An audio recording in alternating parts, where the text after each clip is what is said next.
I guess when you're successful, I mean, everybody deserves a little trappings of success every now and then. So you're a car guy? Corvette guy? Well, I'm going to tell you, I don't know if I'm a car guy, but one of my dreams has been to own a Corvette. And whenever Debbie and I were dating, I told her, I said, I want to own a Corvette before I turn 50. And this is number 2. And I'm about to be 55, and she got it for me for my 55th birthday.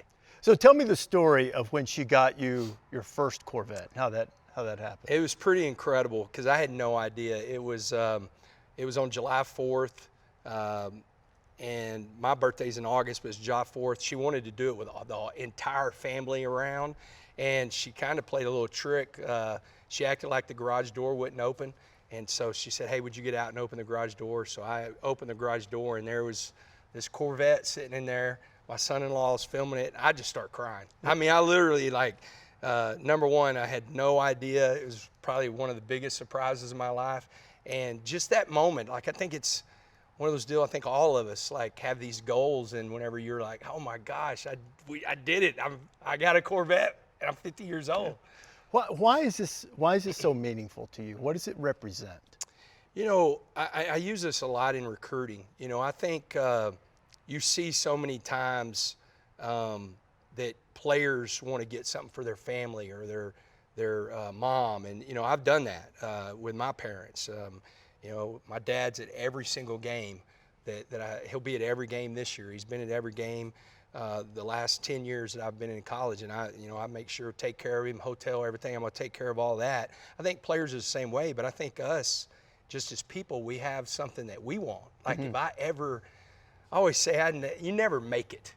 Right? You're always striving, but you get to a point to where, man, if I could do this for myself, it's not arrived, but kind of like it's something special. And a milestone, that's what it was. A landmark, it was a milestone. That's perfect. Thank you. Because I don't want to sound like, man, you've arrived, because you never do.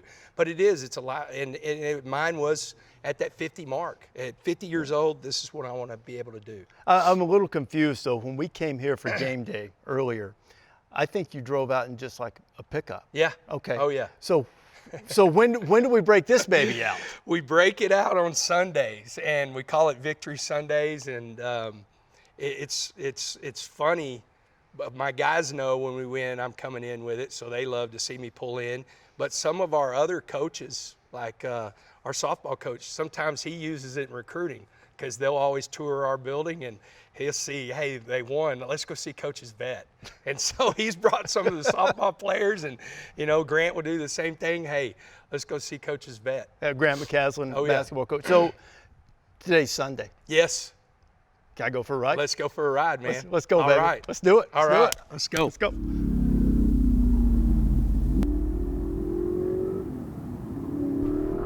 When you got your first Corvette, was that the first time you'd ever driven a Corvette?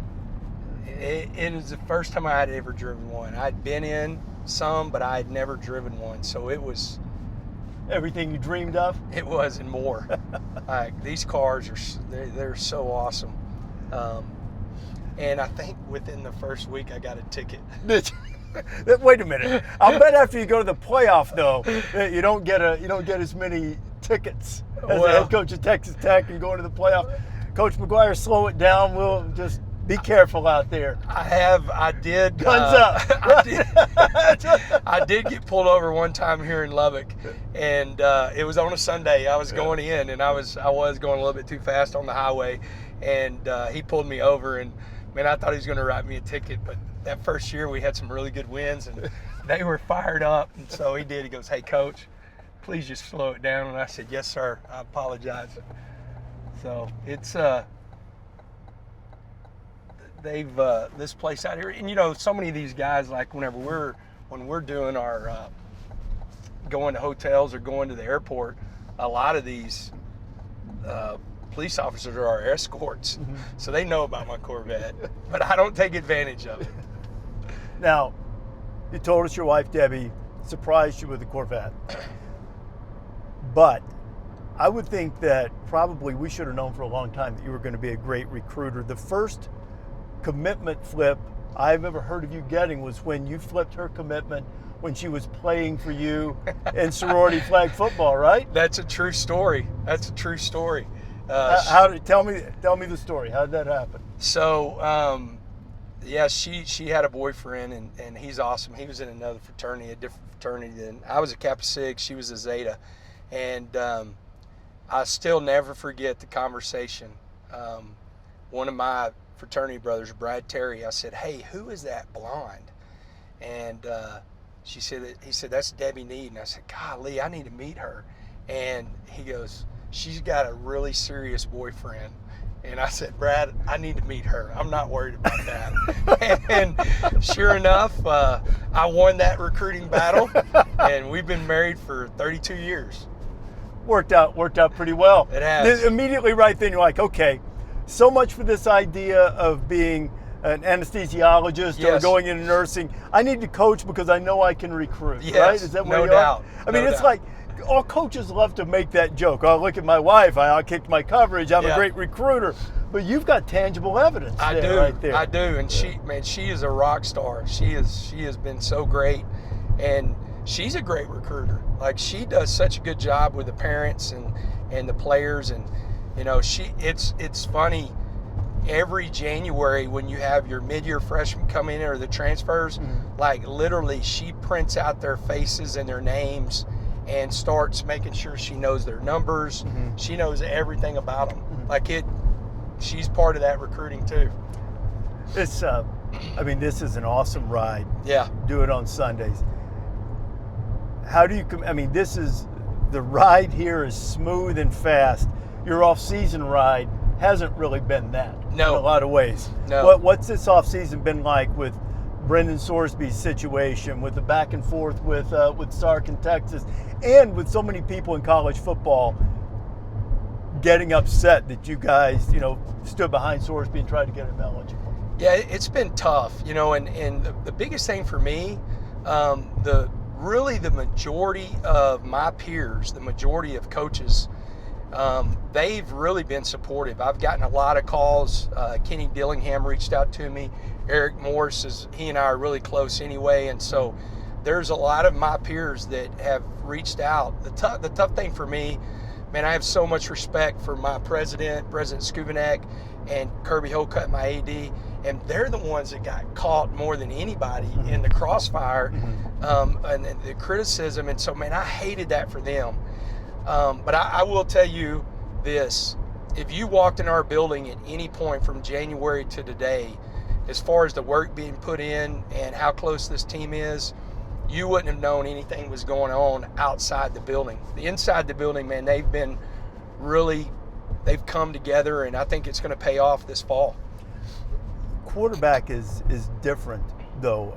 How have you looked at this in terms of, you had one plan for a quarterback, now you've got Will Hammond coming off injury, and you've got this entire situation where it looked as if Sorsby would be your quarterback, and now he's not. How have you handled that? Well, we're fortunate. Will Hammond is a very unique individual. Even in January, whenever Sorsby committed to us, if you ask Will Hammond, he would have told you that he's going to be the starting quarterback at Texas Tech. He never wavered from that. And so I think, and he's so well liked in the locker room. So we're really fortunate with that. The other thing, as far as the offense, Will and Sorsby, Brendan, are more alike than Will and Barron were. And so the offense of what we've really, as we were changing some stuff and doing some stuff, it fit Will Hammond even more, having Sorsby. So we've been fortunate with that there's not a lot of change whenever Will steps in. What did going to the playoff last year? I know the game didn't wind up the way you wanted it to, but how did making the playoff impact the development of your program? Well, the two things. One, winning the Big 12, and then going to the playoffs. It checked that box of, like, there's so many schools that said, well, Tech's never won. They've never won the Big 12, so why would you go there? Well, you can't say that anymore, and, hey, Tech's not going to be able to get in the playoffs, so you can't say that anymore. I think one thing it established the program is that you can do everything from Lubbock that you want to do as a player. You add the draft picks in with what we're able to do. But the other thing, like everybody's like, you got a target on your back for multiple reasons, but one, we're trying to defend the title. Mm-hmm. We really don't. We didn't. We played really bad in that Oregon game, and a lot of it has to do with how good Oregon is, but we're really hungry because that's the last memory we have of football. Like, we're still pissed off from that game, and so that's helped us drive this offseason. Said you're a target. I think that's true. How much of that do you think is, maybe jealousy is the right word? You've got a benefactor in Cody Campbell and many others that have been high profile, whether it's lobbying Congress or providing financial resources. How much of that impacts you day to day? As far as being involved in all that, as with the I'm really fortunate. I have a great general manager. So as far as like the what we pay players and everything like that, I'm really lucky. I never get in those conversations. Mm-hmm. My relationship with my players is still like it was with your coach, and my coach. Like, there's a purity of that. But I do talk to Cody a lot, and there's really, we call them the Fab Five: Cody Campbell, John Sellers, Dusty Womble, Mike Wallace, and Gary Peterson. They're been the driving force. Cody's kind of been the face and out front, but those five guys have been incredible for us. And so I get involved with those and communicate with those guys a lot. But you're right. Because there's a lot of times a lot of coaches will be upset, but then they'll turn to me and go, hell, but I'm not mad at you. I mean, if I was lucky enough to have this guy and these guys, yeah, I would want the same thing. It's the way business is done now. One of the things that seems to me as I watch your team is that you've been able to still develop that camaraderie with them and all of the other stuff. You know what? It's like a good pro coach. People in the locker room aren't worried about contracts as much as they're worried about the team. That's an art form and a style of leadership, I think. Well, one, we're extremely honest with our players.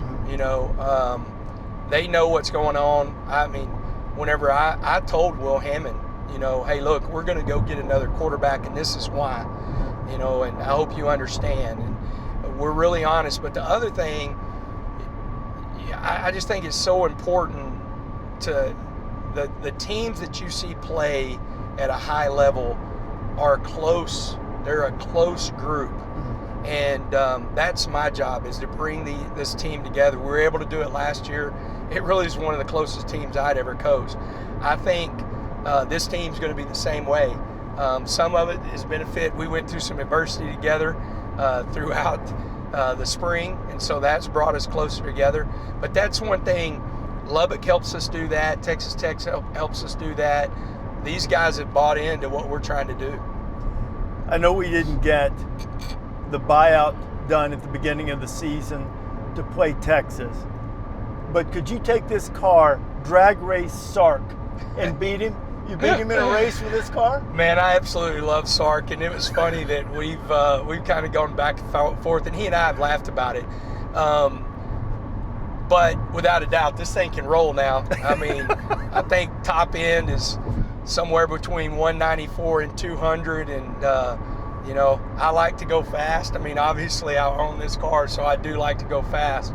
But that would be fun. I think, we could probably get some really good NIL money off of that race. I think you could. What's the fastest, do you think? Let's get out in West Texas, where it's wide open and straight on the interstate. What speed do you think you'd hit before you go, okay, I need to back it off? Are you a max it out guy? If we were on a track, I would max it out. But if we're on just the highway of not really sure what's all on that highway, and how rough it is, I mean, I would probably, I've got my first one, I got up to 129, and I felt good, because I will tell you, it seems like the faster I go, the better this car drives, without a doubt. Is that the same with your coaching? The harder you coach, the faster you go, the better the team responds? I do think, I really believe that there's a lot of times that the teams take on their coach's personality. And I do, I'm an energy guy. I want our guys to play that way. I want our guys to play fearless. We talk about it all the time, that it's okay. You're going to make a mistake. Just make it giving great effort.